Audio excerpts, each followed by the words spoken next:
as a prosthodontist, it is common for me to repeat old dentistry, which often means retrieval of pre-cemented crowns. And this is a question that I am often asked: how do you remove old crowns? And my answer is, I love to use these.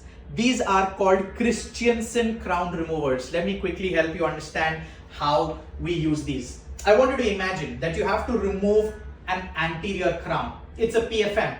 So you go ahead and cut the prosthesis. The first step in cutting is always to go ahead and first create a vertical slice on the labial surface through the porcelain. And this is done with the help of your regular diamond burrs. And then when you want to cut through the metal, that is when you use the carbide burr. So you create a section until you can see the underlying tooth. Once that is visible, you go ahead and now pick up the Christensen Crown Remover, which is from Hu-Friedy.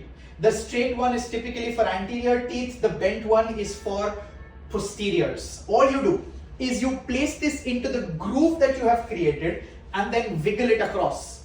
As you wiggle, it creates tremendous forces at the junction between the cement and the tooth. And typically the covalent bond of GIC goes ahead and breaks, and you can see the restoration tips off and you can easily retrieve the same. Yes, you have cut through the restoration, which means you can't reuse it. But remember, the advantage here is you have protected the abutment tooth. I am not a big fan of those tuck crown removers, because the fear in those is the forces may be so badly oriented and so heavy that you may land up losing the abutment. And I am someone who always goes in with abutment preservation approach. Remember, money can buy a new crown, but it cannot buy a fractured abutment.